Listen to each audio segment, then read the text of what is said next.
اعوذ باللہ من الشیطان الرجیم بسم اللہ الرحمن الرحیم. صدقہ فطر فرض ہے. صدقہ فطر کا مقصد روزے کی حالت میں سرزد ہونے والے گناہوں سے خود کو پاک کرنا ہے، کیونکہ صدقہ گناہوں کو صاف کرتا ہے. صدقہ فطر نماز عید سے قبل ادا کرنا چاہیے ورنہ عام صدقہ شمار ہوگا. صدقہ فطر کے مستحق وہی لوگ ہیں جو زکوٰۃ کے مستحق ہیں.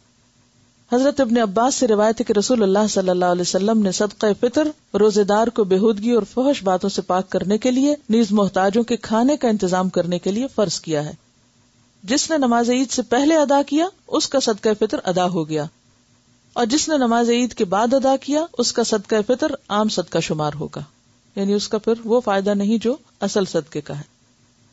صدقہ فطر کی مقدار 1 صاع ہے جو 3.25 سیر یا 2.5 کلو گرام کے برابر ہے. صدقہ فطر ہر مسلمان، غلام ہو یا آزاد، مرد ہو یا عورت، چھوٹا ہو یا بڑا، روزہ دار ہو یا غیر روزہ دار، صاحب نصاب ہو یا نہ ہو، سب پر فرض ہے. ٹھیک ہے، یعنی اتنی اس کی تاکید ہے. حضرت ابن عمر سے روایت ہے کہ رسول اللہ صلی اللہ علیہ وسلم نے رمضان کا صدقہ فطر 1 صاع کھجور یا 1 صاع جو، غلام، آزاد، مرد، عورت، چھوٹے بڑے ہر مسلمان پہ فرض کیا ہے. اسے بخاری اور مسلم نے روایت کیا ہے. جو بچہ آخری روزے کو پیدا ہو اس کا بھی ہوگا، چاہے وہ 1 دن یا چند گھنٹے کا ہو. صدقہ فطر غلے کی صورت میں دینا افضل ہے، لیکن پھر اگر نہ ہو ممکن تو پیسے بھی دے سکتے ہیں، یعنی راشن دینا بہتر ہے بنسبت پیسے دینے کے. گیہوں، چاول، جو، کھجور، منقع یا پنیر میں سے جو چیز زیر استعمال ہو وہی دینی چاہیے، یعنی جو بھی کسی علاقے میں لوگ خود کھاتے ہوں جیسے اسٹیپل فوڈ کے طور پر یا عام غذا کے طور پر، اسی کو صدقہ کریں. عن ابی سعید رضی اللہ عنہ یقول كنا نخرج زکاة الفطر صاعا من طعام و صاعا من شعیر و صاعا من تمر و صاعا من اقط و صاعا من زبیب متفق علیہ.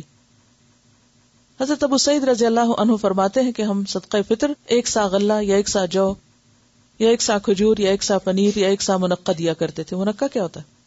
انگور، ڈرائی انگور ہوتے ہیں نا جو بڑے والے. اسے بخاری اور مسلم نے روایت کیا ہے. صدقہ فطر ادا کرنے کا وقت آخری روزہ افطار کرنے کے بعد شروع ہوتا ہے، لیکن عید سے 1 یا 2 دن پہلے بھی ادا کر سکتے ہیں. صدقہ فطر گھر کے سرپرست کو گھر کے تمام افراد، بیوی، بچوں اور ملازموں کی طرف سے ادا کرنا چاہیے. حضرت نافع سے روایت ہے کہ ابن عمر گھر کے چھوٹے بڑے تمام افراد کی طرف سے صدقہ فطر دے دیتے تھے، یعنی اگر آپ کے ہسبینڈ اگر آپ کا بھی دے دیں تو بہت اچھی بات ہے، حتیٰ کہ میرے بیٹوں کی طرف سے بھی دے دیتے تھے. اور ابن عمر ان لوگوں کو دیتے تھے جو قبول کرتے، اور عید الفطر سے 1 یا 2 دن پہلے دے دیتے تھے. وہ کیوں؟ تاکہ جو ضرورت مند لوگ ہیں وہ اپنی ضرورت پوری کر سکیں اور اطمینان سے عید منا سکیں. شوہر اور بیوی دونوں ملازمت کرتے تو صدقہ فطر کون دے؟ دونوں میں سے جو چاہے دے، لیکن کوئی ایک ضرور دے دے. کوئی بھی دے سکتا ہے، اس کا ملازمت سے کوئی تعلق نہیں ہے. ٹھیک ہے. السلام علیکم ورحمۃ اللہ وبرکاتہ.